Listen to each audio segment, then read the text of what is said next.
what are you guys talking about? This show is awesome. Season 5 was another great season. I'm not sure what you guys are talking about, the decline of the show. It's going to be next season, isn't it? Damn it! What is up, everyone? What is going on? My name is Matthew Lang. I'm the football boss. And today, we're probably going to have another 50-minute video of me talking about Game of Thrones. Because, once again, I got a lot of things to say about with this season. I hope you guys like, comment, and subscribe to my YouTube channel so that I'm producing good content for y'all to see. And I still only have Facebook, though. Follow me on Facebook, though. I will upgrade, I promise. Stop it. Okay. But anyway, this is a spoiler review for Game of Thrones Season 5. This is the first time I am watching it, though. And, yeah, I know, that's kind of weird. But, hey, since there's so much incest and nudity and gore, I'm like, yeah, I understand why I've never seen this before, because I'm kind of sheltered, though. I explore on my own. But, yeah, sometimes it hurts. Like, I'm talking about the end of the season where I was in tears twice in the last 2 episodes. I'm pretty sure you guys already know about that. So what did I think about this overall season? I thought it was another great season, though. At first I was like, oh, this is my favorite season, though, because there were some characters that I was looking forward to seeing what they were gonna do, whether they were gonna take perspective of things. And while I did get that, though, you did get an awesome character meeting between 2 of the best characters of the show, and the last 3 episodes are pretty damn good. They're pretty dark, but they're pretty damn good. But then when I started to watch like the recap and like started taking notes, because like I have 2 pages full of notes, can't really even see it very well, and I really started to notice some of the flaws. And there's actually one thing I was like, oh, that's right, we didn't actually get that this season. And so while I still think season 5 is really, really good, though, it's not my favorite. So still far, season 4 is coming up, and we'll get to my thoughts about like the last 3 seasons coming up. But I'm really excited to check them out, but then I'm also really, really concerned because there is something I found out about the last couple seasons. So all right, so let's go to my favorite storyline, and it would be Jon Snow. Jon Snow's definitely, well, he was one of my favorite characters, though.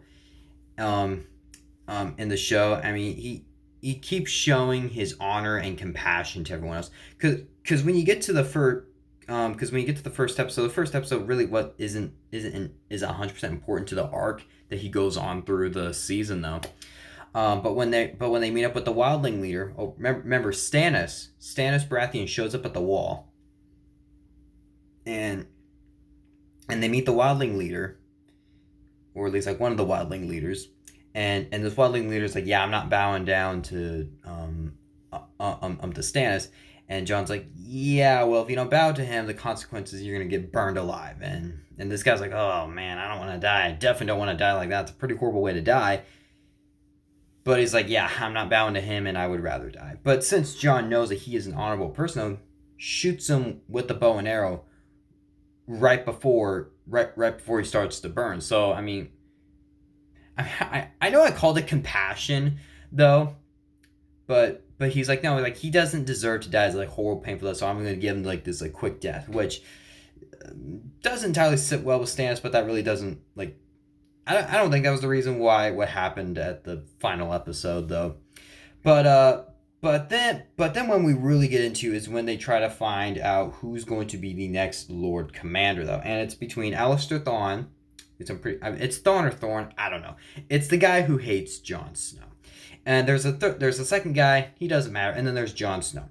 Now, okay, right before we start getting into like their like that particular scene, though, I pointed out last season where I was like, I'm really starting to like Sam, though. And I'm gonna say Sam's journey, Sam's arc, this might be controversial. I actually think it's better than Jon. Because Jon, because Jon came in, he wasn't afraid, and he could already fight already, though. But Sam, he came in as the fat coward who no one liked. Everyone liked to pick on him, but Jon befriended him, and and then since Sam at in season 2 meets up with Gilly at the Craster house, and then he rescues her in season 3, and he kills a white and he kills one of the White Walkers to protect her. And from his perspective, he's like, well, if I'm not going to protect her, who else is? And he really puts that into perspective, where he's surrounded by his brothers, surrounded by his friends at the wall, and he figures out where he's like, if no one's going to protect us against the wildlings and the White Walkers, who else is? And so he kind of puts it on himself to be like, yeah, we got to stop this. And he's not afraid anymore. Well, he's not like a fighter like Jon Snow, where I'm not trying to say I like Sam better than Jon Snow. I still like Sam, but Jon Snow's like a top 3 character, was a top 3 character. And then yeah, like, just as I love the fact that like Sam was barking orders to everyone. I mean, along with Jon as well. But I love the fact that like Sam's barking orders around where he's with one of the guys, and he's like, I got a wildling. And he's like, oh, was that it? Is it over? No. Well then, hands him another crossbow. It's like I thought that was great though, and I do feel like this show like perfectly times humor, where there are some quippy characters in here, but it's not like overwhelming, like where it's like overwhelmed where we have to throw a joke in every 3 seconds, which, thinking for the last MCU project we got, it was really like that. But we're not here to talk about the MCU though, and and so if Sam believes something is right though, he's going to speak up about it, and he's not going to be afraid to say that. So Sam recommends Jon Snow, and something that was like really cool about, is that Thawne's right hand man, I don't know what his name is. I mean, he instantly just like mocks Sam and Jon, where he's like, "Oh, like you guys are the wildling lovers. How's your wildling friend, Sam?" And Sam like roasts him in front of everyone, like he does not hesitate. He's like, "Oh, I'm sorry, I made a mistake." He's like, "Oh, I'm sure you guys know each other really well. You guys were cowering in the battle with the children." It's like that's such a great moment, and what's even better is when Sam like has the speech where he's just like, yeah, Thawne, he was injured in the battle, so he couldn't fight the entire time. But Jon came in, killed, yeah, I don't know what they're called, but the one that Jon like stuck his axe in his head. Yeah, Sam's like, oh yeah, he's like, he killed that guy, he led us to victory. He was going to try to kill the wildling leader, and he was going to sacrifice his life doing that though, so the war could stop, or like they would be scattered, they wouldn't know what to do. And then he's like, yeah, but then Stannis came in, and he's like, and yeah, that was it. And he was like, we all look to Jon Snow to lead. And even Alistair Thawne like stands up and he's like, oh, okay, I can't deny that all of that is true. He is a very good leader. He's a very good fighter, but and where it's like even he respects him. He hates him, but he respects him. But but then of course he brings up the fact where he's like, oh yeah, he's like, he's gonna make love with the wildlings. You want to do that, or you want to fight him? And it's kind of one of those like, okay, that's true, but I would rather be allies with them, kind of thing. And so yeah, so in the end, Jon wins, and he becomes Lord Commander Jon Snow, which has a very nice ring to it though. And then right before we get into his controversial decision coming up, which then leads to, I believe, like the last 5 episodes, the Maester, I think Aegon Targaryen, like the old guy that like died halfway through the season, I believe that's his name. He says his line to him where he says, "Kill the boy," and I want to say it's Embrace Me. I know he said "Kill the boy" because I know that was one of the names of the episodes.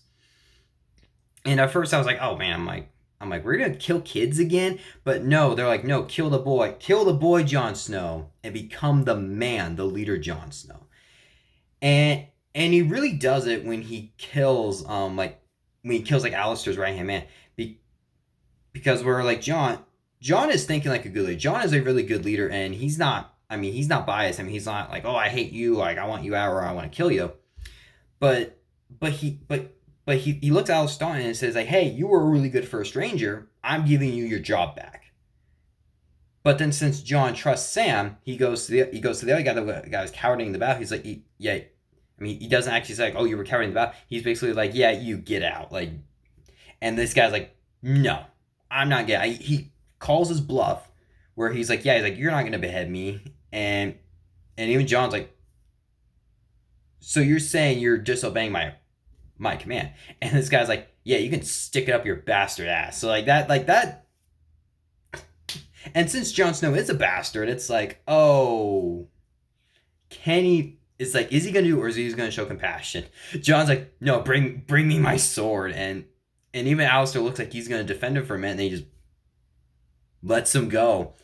And even when he calls for mercy, Jon like takes his sword, clean cuts his head off, and that's the moment where kill the boy.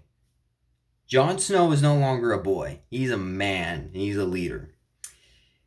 So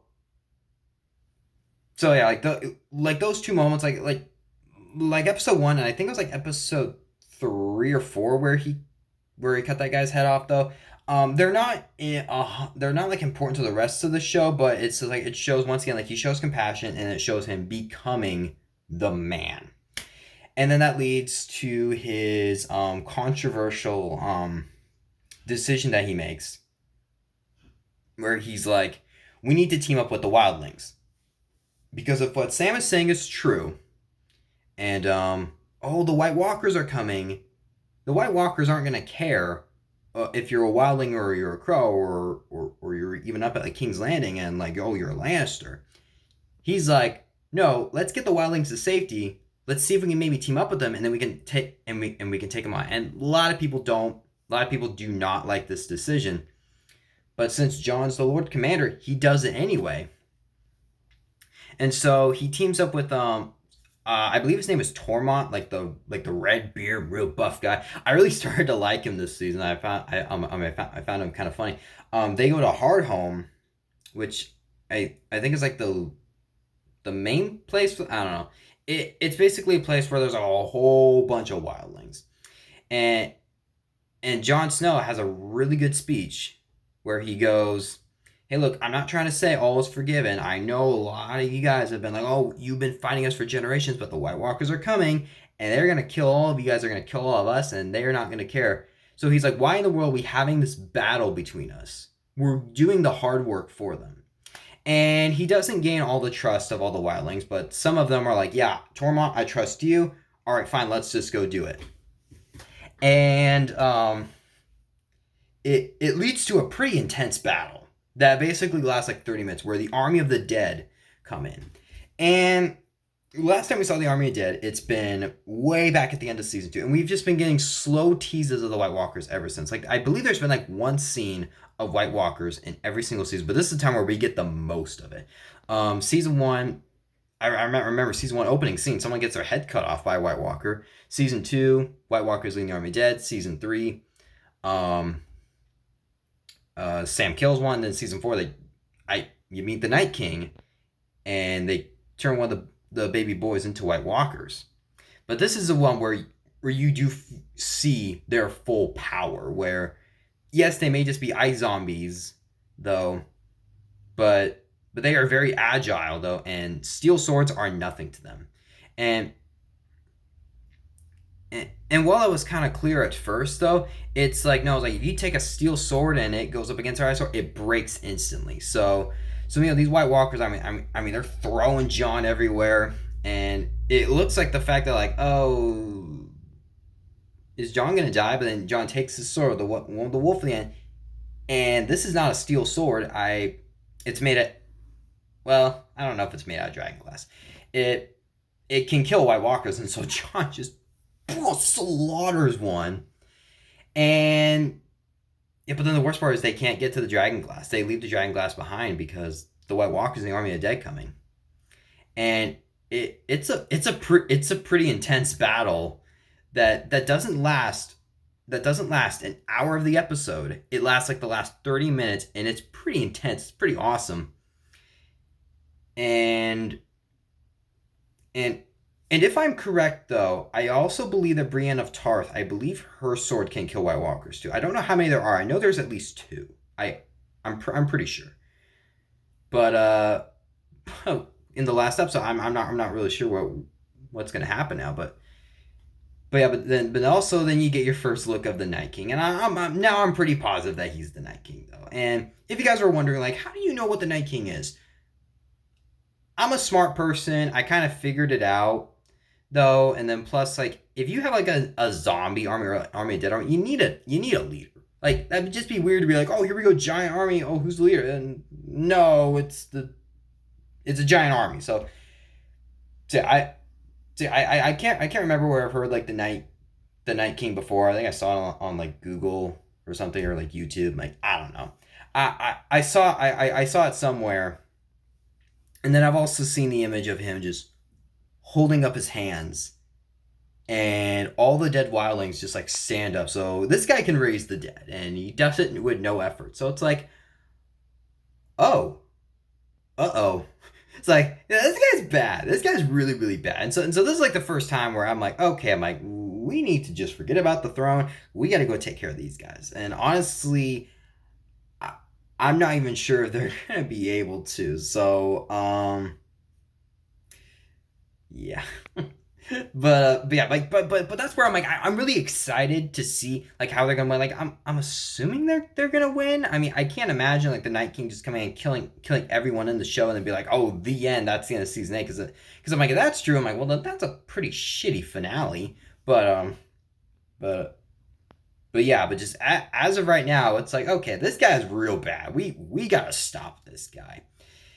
And so yeah, Jon gets back, leads all the wildlings out, and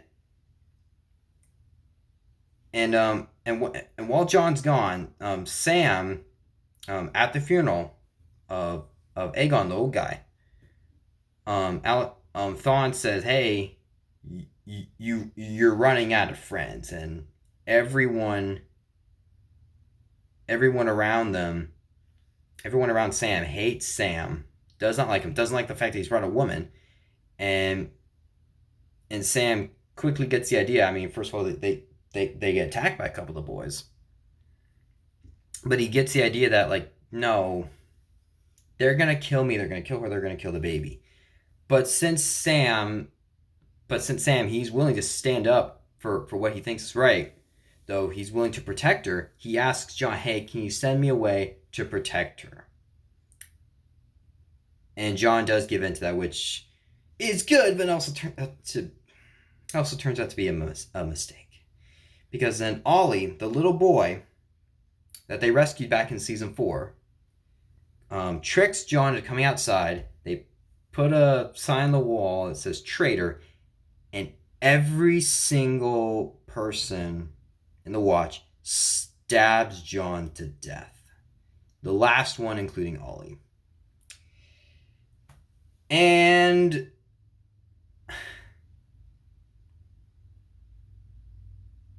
like, that hurts. That really hurts. Of all the characters in the show, Jon Snow was not the one who deserved to die like that.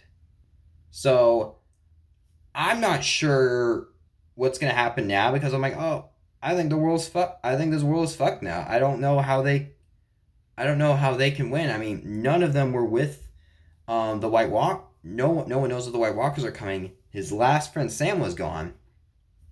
So I'm not sure what happens now. But yeah. And something that was actually really interesting though is you kept getting little hints of Ollie wanting to kill Jon Snow throughout the season, because I'm guessing that he orchestrated this, though. I think this was all his plan. But for like everyone else though, everyone in like Alice Thawne and like all the other guys, they're all like, oh, you want to team up with the wildlings? We've been fighting them for generations. That breaks that generation. Yeah, that's wrong. But Ollie, this is more personal, where he's like, no, I lost my parents were killed by wildlings, and you're wanting to team up with them. So for him, this is personal. So I can understand what he's doing, but I also hate him for that. And he even talks to Sam, even talks to Jon, and both of them are like, yeah, sometimes you have to let go of your own selfish reasons for the greater good. And Ollie just could not see that, and he did it for his own pride. And he was the last one who stabbed Jon, and he says, for the watch.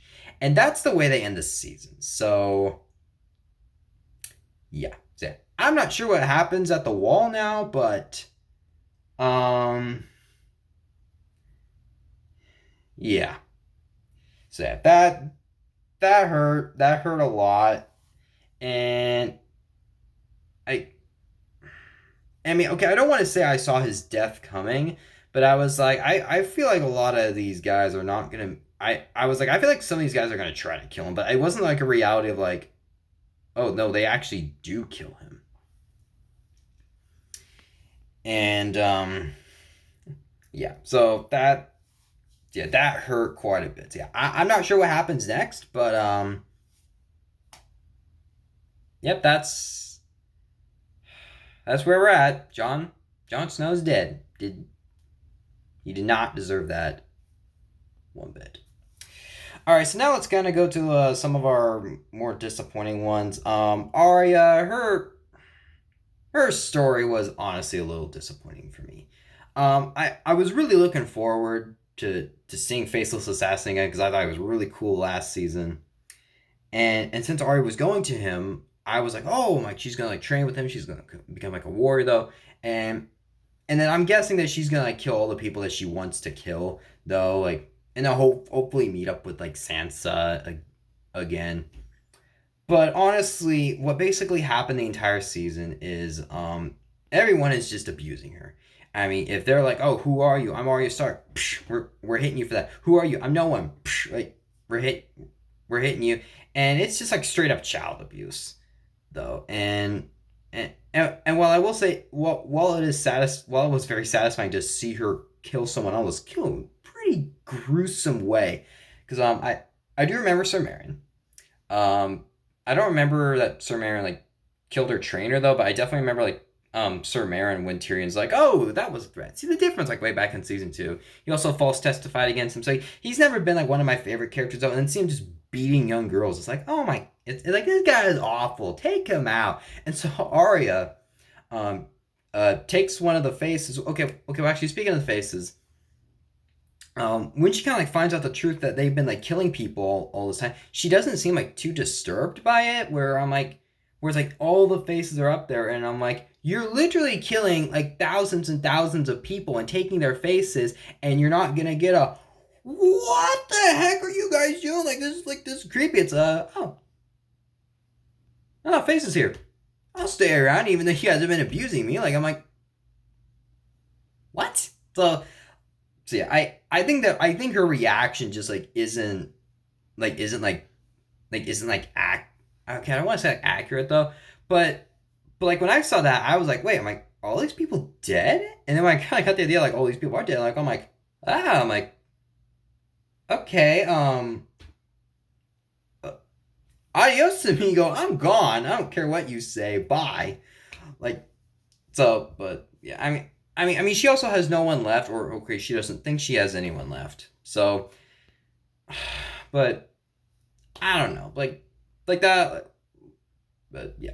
So okay, so yeah, so like in the end, she takes someone's face, like stabs her in the eye, like blinds him, stabs him multiple times, ends up cutting his throat, and she brings his face back though, and yeah, but she brought back the wrong face, so therefore she goes blind. So yeah. Oh, okay. I mean, I'm not expecting her to be blind for the rest of the season, though. I'm assuming she's gonna get it back, though, or actually, that's kind of like a I hope she gets it back. So yeah, it was one of those storylines where I'm like, yeah, okay. Another. What else do we got? Oh yeah. So like another one. Bran. He misses the entire season. Like, okay, now I have seen the season 6 trailer. It looks like he's going to be in the next season. And for me, that's like, oh, okay. And Bran, to me, continues to be such a missed opportunity because our next one will go to Tyrion. Um, like, I think they set up Bran's storyline very, very well because for the first 2 seasons, I mean, he's getting like these like visions. He's seeing the four-eyed raven, though sometimes he's like ending up as Wolf's body, and it's like, and is my perspective. I was like, okay, I'm really curious to see what's going to go on about this, and they just like don't touch on it. Like he's barely been in the last couple seasons. Of course, he's not even in season 5 at all. So to me, he's easily the most missed opportunity of the show, because I think they set it up well, but since they just don't touch on it though, and where he's like, oh, he's just walking the entire time. There's nothing interesting about that. So he just like is just slowly getting there, and then yeah, besides Hodor and Bran, I just don't know any of the other ones' names. I do know that the other boy is dead, so there's 3 of them left. So yeah, I don't know. It's kind of to me, it's kind of disappointing.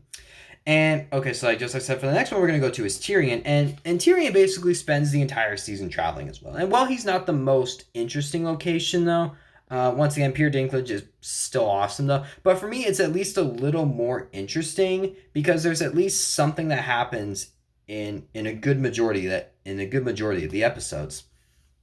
Because he's traveling with Lord Varys, the bald guy. I finally learned his name, by the way. It took me like 4 seasons to remember his name. And because he's been getting messages from Daenerys, so he is like, oh, here, you think King's Landing is corrupt? You don't think the Lannisters deserve the throne? Hey, come with me to Meereen, and you get to meet Daenerys, and you can see what kind of a queen she is. And so right then I was like, oh, Mike, he's gonna be traveling the entire season. And I actually kind of got the effect that I'm like, oh, Mike, he may not even be in the season very much. And okay, well, he's not in the season a whole lot though.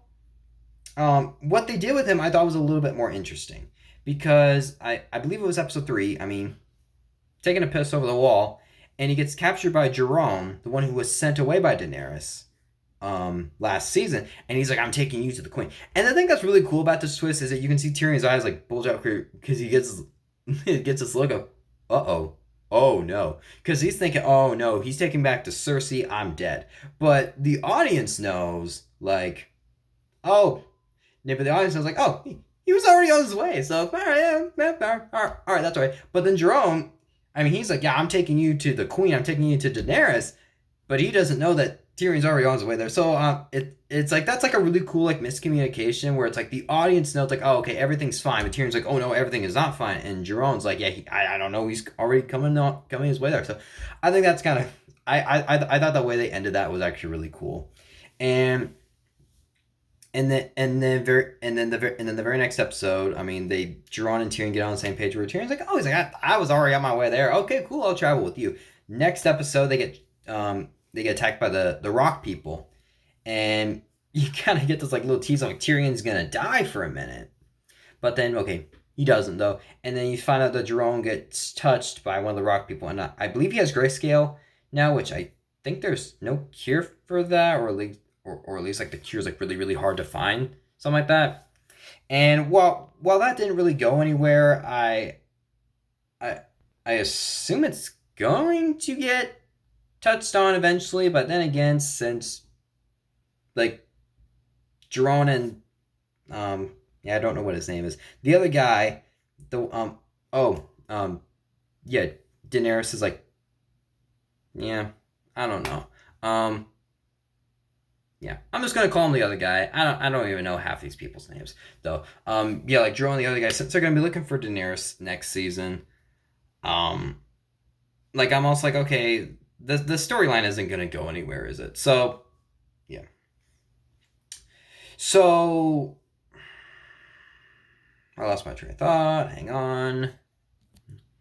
And so then in the next episode, Tyrion and Jerome, they then meet up with like the slavers, since at that time Daenerys has opened up the arena though. You then realize, like, okay, they're still going there, and then the next episode they actually do officially get to meet her. And so I'm like, that to me, I'm like, is a little more interesting than be like, oh, he's walking, we're missing the entire season. Because just as I said, while it's not the most interesting, there's at least something important that happens in all the episodes. And then we're gonna stop Tyrion for a little bit. We're gonna go into Daenerys, and to me, like, okay, I want to say it's interesting, but it's really not.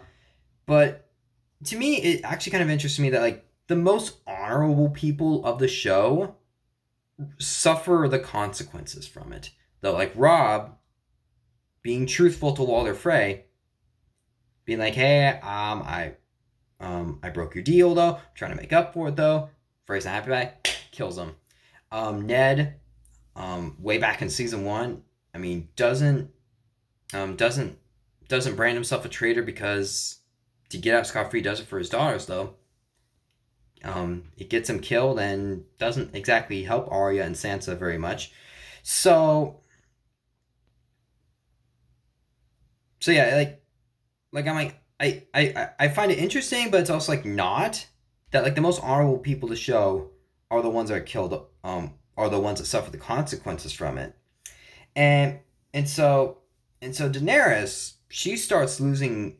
I believe she started losing faith in some of her people, though, because then you get introduced to the Sons of the Harpy, the ones with the golden masks. They start killing some of her unsullied army. They actually, in the end, kill Sir Barristan, which that was kind of sad. I kind of liked him, and but then they end up finding one of the Sons of the Harpy, and like just to say, like I don't know his name, like one of the people that is like so devoted to Daenerys, like kind of like brings him to her, and Daenerys like, hey, we're gonna have a trial because as of right now there's no proof. But then this guy goes to talk to him, and this guy basically is just like, yeah, we want to kill Daenerys. We want to get to Meereen. We want Meereen to get back to where we are. But this guy cannot handle it, so he kills him. And Daenerys like, you killed a man before his trial. That's breaking the law. And even this guy's like, yeah, but you were the law. She's like, no, I'm not the law. I'm not the one making up rules here. I'm just trying to enforce them. So because of that, she kills him in front of everyone to basically be like, yeah, guys, I am your queen, but I also have to enforce the law on the people who are the most loyal to me. And you hear them all just like beg like Misa, which back in season 3 they were like, oh, that means mother. And when she kills him, she even hesitates for a minute, but she ends up killing him. And all of a sudden you hear is hiss, hiss, and she starts losing faith in some of her people, and a riot breaks out. But since the Sons of the Harpy just keep killing her men, she eventually realizes, okay, the only way I can make them happy is if I end up giving them what they want, which is opening up the fighting ring, which then at the same time, Tyrion's on his way too. So when they finally do get to meet, and just seeing them talk though is pretty cool though, because while we've had like some character meetings, like I'm not talking about like way back in like season 1 episode 1, because I don't really remember that episode a whole lot though. We've never had like a meeting like this before, because everyone has been so spread out, but they've never been like interconnected like this before. I mean, we've had like Bran meet Sam, Stannis meet Jon, like Brienne and Arya, but we've never seen Daenerys and Tyrion meet for the first time, and ultimately that is pretty cool. So then when you get to the arena though, it eventually becomes evident that this was all a setup. This was all a setup to kill Daenerys, and a big fight breaks out, and I mean they're all surrounded in the arena, and all of a sudden Drogon, one of her dragons, the one they couldn't cage up, just comes in and he just starts slaughtering guys everywhere. I mean, he's burning him, he's ripping him to shreds, and I'm gonna say of the 5 seasons, this is easily the best dragon action we've had. I mean, I said way back in season 1 where it's like she had her baby dragons. Like I was like, okay, they're obviously gonna get bigger. Like you don't introduce the fact of dragons, which are one of the best fantasy creatures of all time. Actually, they're probably the best. And be like, okay, baby dragons, and then be like, nope, we're not gonna do anything with them. Their dragons are never gonna grow up. Like it's like, really? Why would you do that though? This show does not do it though, and you just see Drogon just kill people left and right, and it's a pretty brutal battle, which is also kind of, okay, this isn't funny though, but like it's weird. Right before it, though, you're sad about something, which we'll get into that a little bit, and then you watch the scene and you're like, yo, dragon action, yes, kind of thing. And it's really cool. And then in the end, Daenerys climbs on one of her dragons and flies away. It's the first time we've seen her fly on a dragon before. And yeah, I don't know where Drogon took her. He took her to some like cliff. She's like, oh, I'm just gonna go find food. Gets captured by, I believe those were like Drogo's old people. So yeah, I'm not sure if she's gonna team up with them or Drogon's gonna kill all of them. But yeah. But since the queen is missing from Meereen, we need someone to lead Meereen. So it's gonna end up being Missandei, Tyrion, and Lord Varys. So like while that's not like a dream come true, like duo where, well, okay, technically trio, where it's like, oh man, like this is gonna be so awesome, like seeing all these characters rule the city. It's like, okay, this could be fun. Like it's like that could be fun next season. So yeah, that's kind of where the season ends, and so yeah, all right. 3 locations left. Can I do it in less than 24 minutes? Probably not. This video is going to be probably over an hour long. So let's go to another kind of, okay, bit of a frustrating one, though. Jaime Lannister. And Jaime basically kind of had a pointless side mission this season. And it was interesting, but it was also a little like, okay, this isn't really important to the story. Or at least I don't think it's going to be important, though. But I did like the fact that Jaime at least tried to redeem himself this season, because at the beginning of the season, actually last season, he set Tyrion free, and he was like, go, get out of here. I know you didn't kill Joffrey.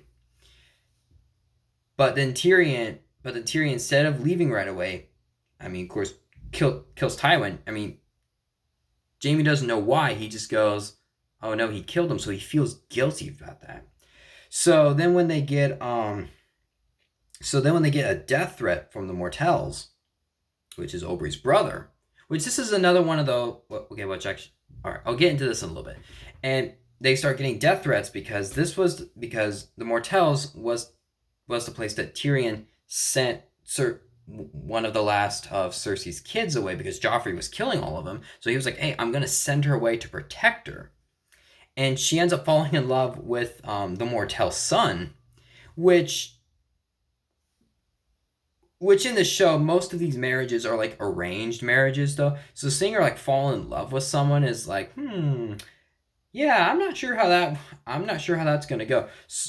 But since they're getting death threats, for the daughter, Jaime's like, hey, I'll go bring her back.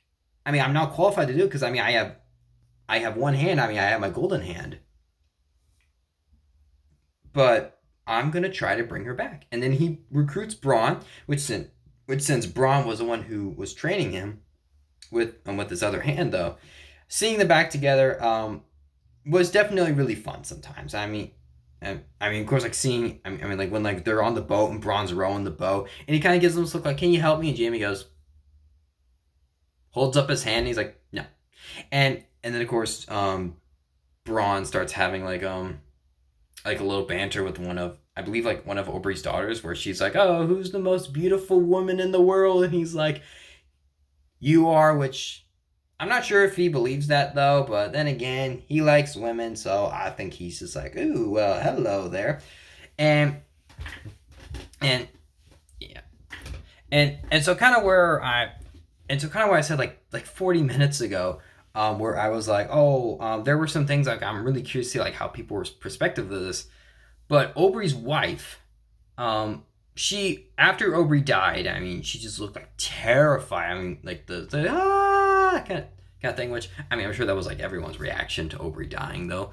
But I was also like, I'm like, okay, I'm like, how is she gonna like respond to that, though? Like she gonna be angry? Is she gonna be like, yeah, okay? And when she didn't show up at the rest of season 4, I was like, is she just like leaving? I mean, are we just gonna like forget about her? And so the fact that we got to see like her point of view, I thought was a little more interesting than maybe what some people may think. Where she goes, where where in her mind she's like Aubrey was murdered, but Aubrey's brother, who I believe is paralyzed though because he sits in the chair the entire time, he goes, Aubrey died in a trial by combat. Yeah, he was murdered and there's nothing I can do about it, but the trial was fair, which it was 100% fair. And so he's like, there's nothing I can do about it. And then he kind of gives this warning where he's like, as long as I rule, as long as I'm alive, that girl isn't going to get harmed. And Aubrey's wife kind of clearly gives like this, like, yeah, how long is that going to be again? And like clearly gives him like a death threat though, which she she doesn't kill him this season, but then again, I'm not even sure she's going to kill him in general. So yeah, they come in, they rescue her, and everything like seems all fine though. Where Aubrey's brother is a very reasonable person, where he's like, hey, if you just wanted your daughter back, all you had to do was send a letter. And Jamie's like, yeah, well, we had a death threat about her. And he's like, and the brother clearly knows it's her. So he's like, oh, okay, okay, I don't know if I don't know if it was like his son though, but he was like, okay, it's like, I'm going to go send the daughter, I'm gonna go send her lover. You guys can all go back to King's Landing. You get Bronn back, you get Jamie back. Everything's fine, and they're even like drinking to it though, and the wife clearly isn't liking this, so spills her drink out, and when they all leave, I will say I'm really glad I didn't jinx this though, because I was about to say, like, when they start sailing away, like I'm like, oh my, this actually went very well. I was about to say that, and I'm like, no, don't you dare say that, because something's gonna go wrong. And sure enough, something goes wrong, because they actually realize the daughter had been poisoned by the wife.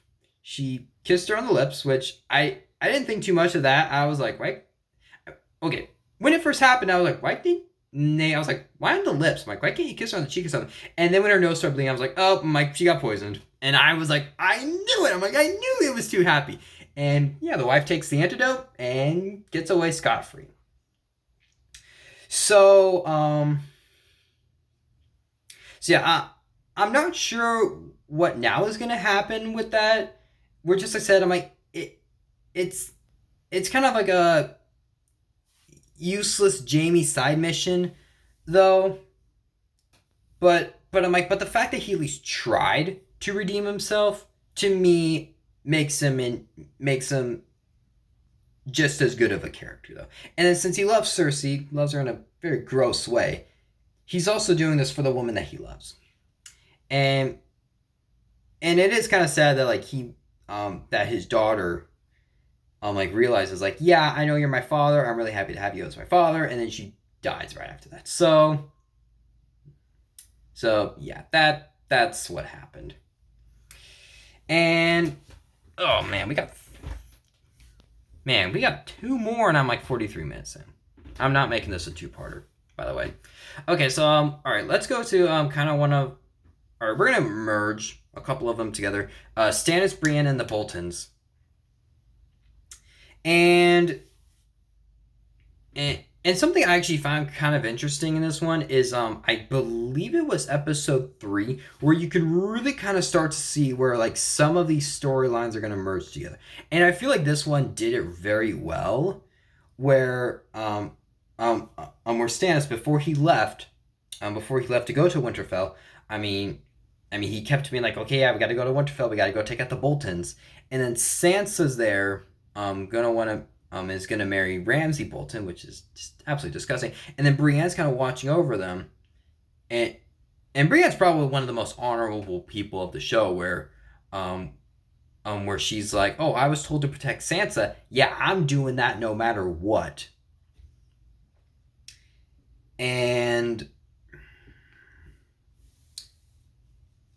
But then she also says in a scene shortly after this, where she's where she had this backstory with her and Renly, where she was like, yeah, Renly didn't like love me like in like, oh, I want to marry you kind of way, but he loved me in a way where he's just like, hey, I care about you and I want what's best for you.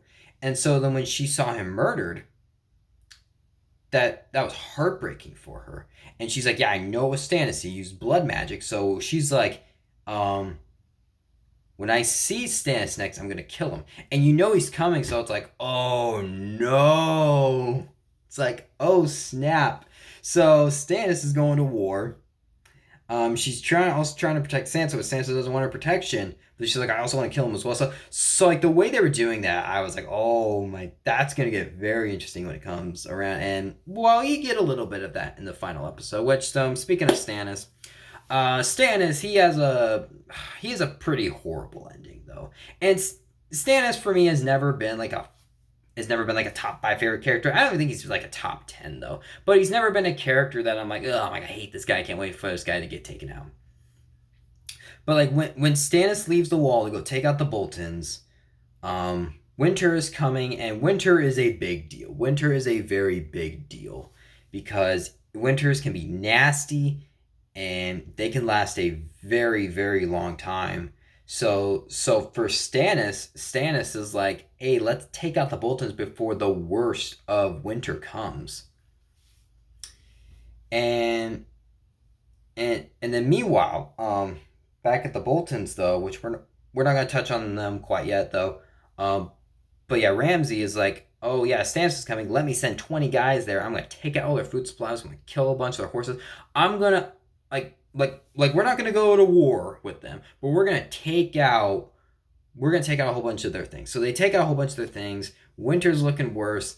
It's not looking good. And Melisandre sees in the fire, if you sacrifice your daughter, like your 10-year-old daughter, who's like who's one of the sweetest kids in the show, if you take her out, if you kill her, burn her, the Lord of Light will give you mercy and you will beat the Boltons. And Stannis at first is like, no, I don't want to do that. But then when his supplies start getting taken out, he sees he can't win. He sends Davos away because he knows Davos isn't going to like it. Sacrifices his daughter to the Lord of Light. And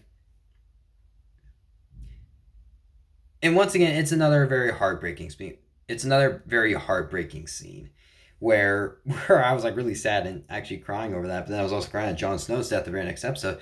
But then it also kind of makes me think. I've actually been wondering this for a while. Where I'm like, I hope these like young people are like mentally okay, because I believe so. Sophia Turner was it's like a teenager when she's like when she's in Game of Thrones, and I know Maisie Williams is very young.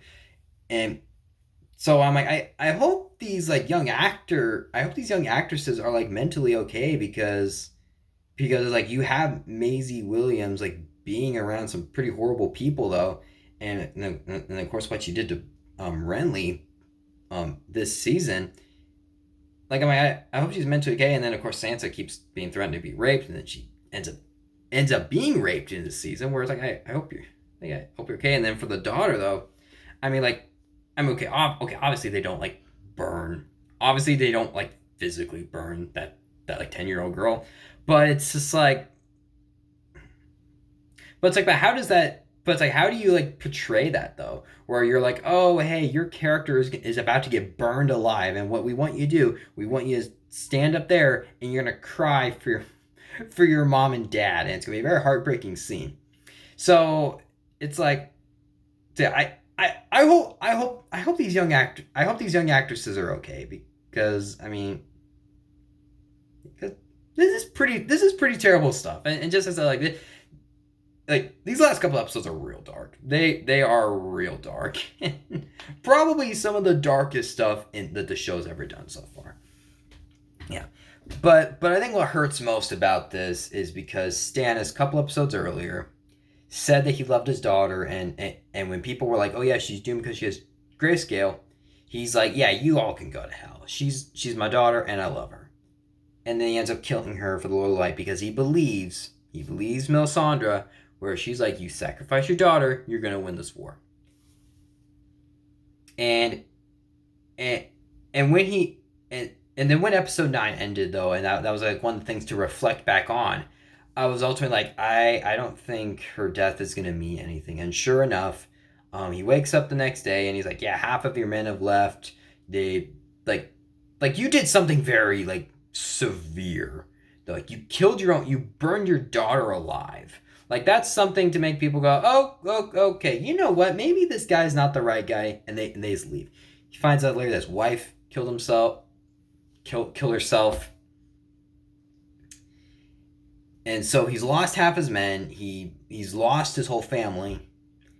Goes to war against the Boltons, doesn't stand a chance. They all get wiped out, and in the end, Brienne finds him and is like, "Yeah, you killed Renly Baratheon. I sentence you to death." And realizing he has nothing left, he's like, "Do your duty." And right before the battle came around, Melisandre left, and I think she's kind of having some doubts about the Lord of Light. So yeah, Stannis made one wrong choice, and he wiped out his family. He really did, and it's a pretty heartbreaking ending for him. And where just I said, like he's not like one of the best characters of the show. I mean, he wasn't a good person, but he had good intentions. Seeing him get taken out is like, wow, that's a pretty tragic ending. Okay, 2 left, and we're going over an hour, guaranteed. So like for the Boltons though, since Sansa has this very weird trust with Littlefinger, Peter Baelish, he ends up convincing her to marry Ramsay. And once she gets there, he flat out leaves, which is like, oh jeez, like I mean, he's not a good person, but I'm like, I think he's a good actor, and I love the mystery around him. So therefore, it's like there's always something interesting about him. So therefore, like for Lord Varys, though, I mean, for the first 3 seasons, he I mean, all he does is stand around, talk about politics, and he probably says like, "Oh, I got my balls cut off." And it's like, I don't really care. Sorry. And yeah, so yeah, Sansa realizes Ramsay's true colors. She also finds out that he has Theon. Theon just completely broken by him. And probably one of the creepiest scenes of the entire show is when after they get married, they have their bedding ceremony, which is basically mean the guy rapes the girl. He brings her into the bed, and he's like, okay, like, I'm gonna rape you. And then Theon's about to walk out. He's like, oh, no. You watch. You're gonna watch your sister become a woman. And he rapes her in front of her. Like, that is just... that is gross. Like, probably one of the grossest scenes of the entire show. And okay, and while it doesn't exactly like show it though, you hear her screaming and you just hear Theon's broken faces breaking more. And yeah, these Theon and Sam, they have pretty horrible eyes. Like they have pretty horrible eyes, and that was something that did not sit well with me. I'm like, oh jeez, I'm like, can someone please kill Ramsay, please? He's like the new Joffrey. And yeah, but hey, on the bright side though, Theon is not completely broken, and he ends up killing Ramsay's like psycho girlfriend by throwing her like off the edge, and yeah, they jump over the wall. I think it's like the deepest of snow. I did see Sansa in the other trailer, but I didn't see Theon, so I'm not sure if they actually like get away, or if this was like a failed attempt, or if there are like any injuries or anything. So yeah, I'm not sure, but I kind of hope he's still alive, but yeah. And then meanwhile though, earlier, Santa's like, hey, I have people who can help. I have people who can help us, because one of the women that came in told her, hey, the North remembers, though, you have allies here, we can help you. She's like, all you have to do is put a candle up on the tower, and yeah, and we'll send someone to do it. So meanwhile, she sends Theon to do it, but instead because he's so afraid of Ramsay, he goes to Ramsay and says, hey, this woman was trying to get Sansa out. So yeah, Tyrion. Wait, I'm sorry, no, Tyrion. Why did I say Tyrion? I don't know. Yeah, Ramsay, he skins her alive. And of all the characters in the show, Ramsay is probably easily the cruelest and the most horrible person in the show. So I'm assuming he's going to get killed at some point. And I hope he 100% gets what he deserved. I mean, Joffrey was my most hated character in the first 4 seasons, and he got what he deserved. So I hope... So I hope he ends up getting what he deserves. And then also Sansa ends up learning that Bran and Rickon, I think, the other brother, I don't know, Rickon's been missing for multiple seasons. She eventually finds out that no, Theon burned orphans and not her brothers, which is still not a very good thing, but it's also like, it's nice that she knows the truth, where she's like, yeah, my brothers are not dead. Told you we'd be over an hour. Okay, so for our last one, we go back to King's Landing. And King's Landing was once again a very interesting storyline to me, though. And I feel like King's Landing has always been... I found a hair on one of my cords. Has always been like one of the most interesting ones for me. And we're just to set up Oberyn's wife, where I was like, okay, I'm like, I wonder how she's going to take this. So I was just like, I wonder what kind of a king Tommen is going to be. Because it's like, obviously Tommen cannot be as worse as Joffrey. And even Tywin last season is like trying to give advice to him. And I think you can kind of get the idea that, like, okay, Tommen actually might be a pretty good king. Well, he's better than Joffrey, but you also kind of quickly realize, like, he's actually a very unqualified king. He's a boy living a king's life. He doesn't know how to use his power as king. But then another very important detail is then you end up getting a flashback for Cersei, where Cersei finds out that she does marry Robert. Robert's not good to her. They like incest all their like other family members, though. But then she also was told, like, hey, there's gonna be another woman and she's gonna be more popular than you, and you can instantly tell, like, it's Margaery. You instantly know that it's Margaery. Margaery is a very kind person, a very go with the flow kind of person, and Cersei is like, yeah, if I don't get what I want, though, and they like, you're dead. And she kind of quickly realizes, like you realize, like, she's actually been the one pulling the strings of everyone the entire time. She was the one who put Joffrey on the throne, and even when Robert was like, no, Ned's gonna be king until Joffrey's of age, she's like, he's the king now. But since Joffrey was so cruel, though, she could really do whatever she wanted. And even when he died, Tywin was there, so then therefore she could still do whatever she wanted, where she could be like, oh no, Joffrey died, Tyrion did it, and Tywin would be like, yep, let's go with that. But now, since Joffrey and Tywin are dead, it's much harder for her to pull the strings. And even like Tywin's brother, when they're like little meeting together, and even meanwhile Lord Varys, he's gone too, he was also on their council. Cersei's trying to order people around everywhere, and Tywin's brother's like, yeah, where's the king? Where's Tommen? And she's like, oh yeah, he's busy. And he goes, okay, he doesn't like say this like directly, but he's like, yeah, I can clearly see you pulling the strings. It ain't gonna work. I'm gone. Bye-bye.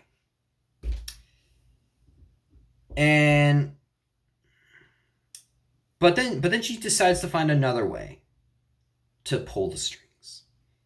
That is where then she then gets High Sparrow, who is a very spiritual person.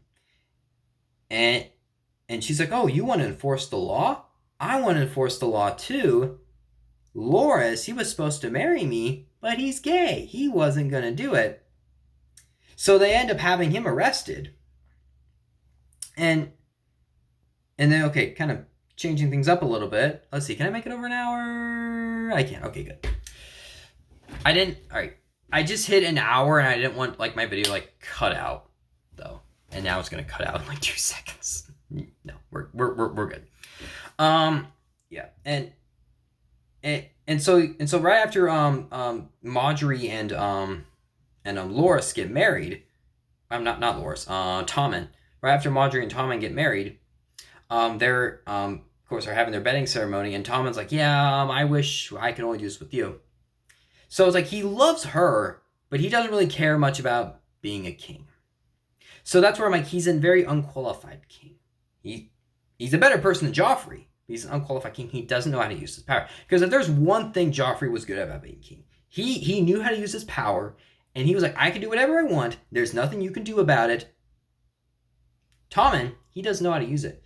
And so in the meanwhile, he doesn't know anything about what Cersei's doing. And so when Marjorie just like breaks into his room, you see that he's eating.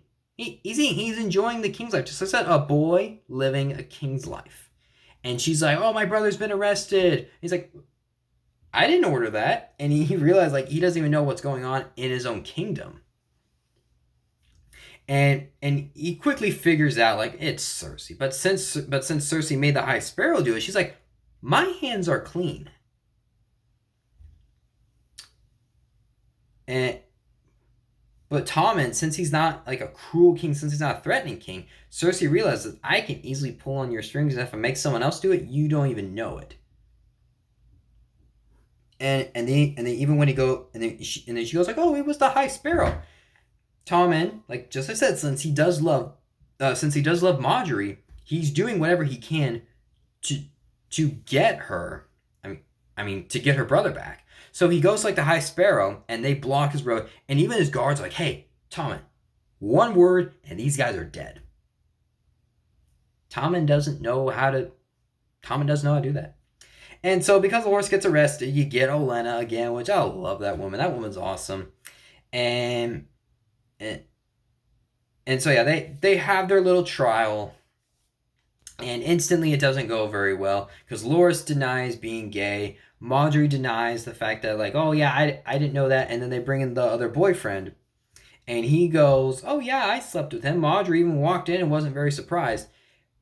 But he's got another ace up his sleeve where he's like, yeah, he has the birthmark on his thigh. How in the world would I know that?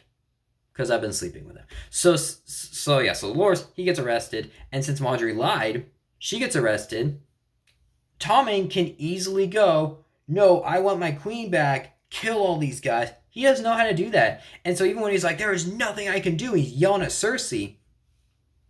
It's like, you can do something. You can do violence. He doesn't know how to do that. That's where I'm like, unqualified king. And instantly you can kind of be like, great. Cersei's plan is working. But it ends up backfiring on her when one of her cousins is talking to the High Sparrow, which, actually, High Sparrow is, if you didn't know, High Sparrow is Elizabeth's father in Pirates of the Caribbean. So, yeah, that little more of my being a nerd. And, yeah, he gets talking to him, and he admits that, oh, yeah, Cersei and I We've had a betting ceremony. We've slept together. And so that means Cersei's broken the law. And so her getting thrown in prison was probably one of the most satisfying moments of the show. Because of all the people, she's been the one that's like, she's never suffered the consequences of her actions. She's never like been talked down to, or she has, it hasn't been like satisfying enough. But like seeing her get thrown in prison is like, oh, yes! Kind of a thing. And yep. And you just see her just get abused by like all these people. And so she just tries so hard to get out of this. And while she does end up getting out of it though, she lies about her and Jaime, probably lies about all the other men. And so she's hoping to get like this like Like, oh, the Lord's merciful. Oh, it's okay. Everyone makes mistakes. She's hoping to get just that and then go back to King's Landing because she's finding out that like, oh yeah, Tommen, I mean, he's not eating. I mean, he lost his wife, he lost his mother, and like to say, he's unqualified, doesn't know how to do it, doesn't know how to do anything about it though. He's just left with that. And so Cersei's like, I need to get back to my son, and she's hoping to like get out and be like, oh, it's okay, it's all good. But no, then she goes through this atonement process where like the sisters are just like bathing her very roughly, cutting her hair like very very roughly, where like you even see like she like bleeding, and they just like strip her down and they send her all through King's Landing, just going shame, shame, shame, where people are throwing stuff at her, spitting at her, and it's one part satisfying to see Cersei kind of get what was coming to her, but then it's also like this is a very like over the top cruel kind of atonement though, where which then also kind of gives me kind of like vibes back to the Bible. I mean, obviously I'm not comparing Cersei to Jesus because that would just be a very very very, very weird comparison. But honestly, like even like the setting though is kind of very reminiscent to the Way of the Cross for Jesus, where people were kind of like, I mean, probably not being very good to Jesus either. I have seen the Passion though, and it's a very brutal scene. And yeah, so just like seeing Cersei kind of go through that, it is very very satisfying, but it's also like, okay, this is like over the top kind of cruel kind of thing. And so yeah, she gets back and she finds out that Kyber, another guy she put on the council, is like, I don't know, that's like Frankenstein kind of a guy. He's done something with the mountain. I mean, you can see like his like eyes are blue though. And I mean, he's got like the big armor. I mean, he's already a very powerful warrior already. So yeah, Cersei, she's gonna be using him in season 6. I mean, I've already got that vibe in the trailer already, but now it's like, oh no, this is more so. She's really gonna use him.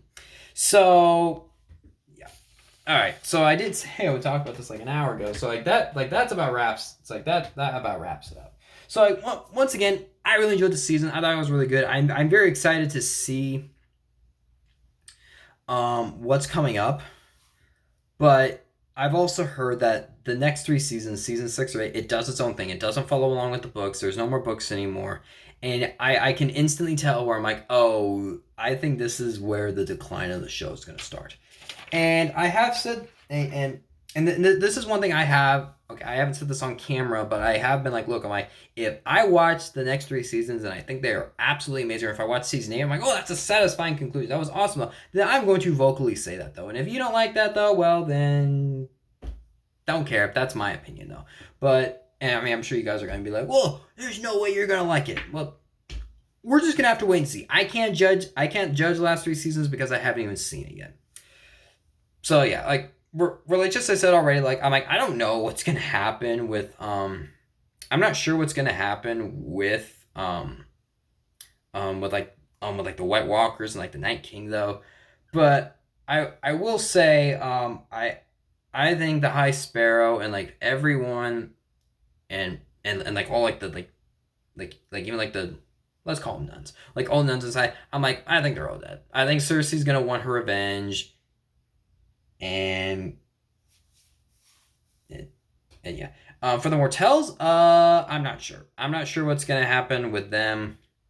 And then and yeah, Stannis, I'm assuming he's dead, though it didn't actually show his death, but I'm guessing that he's not dead because it wouldn't make sense for Brienne to like not kill him, though, since she said she would kill him. And then I mean, then also, I'm kind of one of those people that's like, if someone's killed off screen, I'm like, I never believe it though. But this is one where I'm like, that wouldn't make sense if he were still alive. So I have no idea if he's still alive, but if I had to guess, I would say he's dead. And honestly, I don't want to say I hope he's dead, but actually, yeah, I'm saying that I hope he's dead because I'm like that wouldn't make any sense. So yeah, my next one is going to be season 6 though. Um, where just I said, I'm like I'm excited, but I'm also concerned though. But I want to go into it unbiased as possible. If I go in, love these last 3 seasons, I'm gonna vocally say that.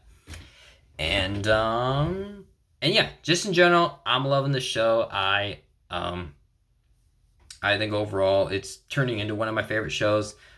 Season 5 very very good, but I would still say season 4 is still sitting at number 1. Though I am definitely thinking ranking the other seasons, kind of giving like a brief review of it though. I'm also thinking of ranking like my top 10 characters and probably my most and then I don't know if I'm gonna come up with top 10 most hated characters though. I might go top 5 though. Those would be 2 separate videos though. Um, um, yeah, and then yeah. I'm gonna be putting this out on Friday though. So then in 2 days, I'll be talking about the Seahawks again. Go Hawks, go Gino. Yeah, we're already over an hour already, and I'm sure it's gonna be quite long for some people. So I'm just gonna go end this right now. If you like today's video though, please like the video, click subscribe. Season 6, 7, and 8 reviews are coming out though, along with the rankings of the seasons though, and best and most hated characters. And yeah, I'll see you guys next time. Bye.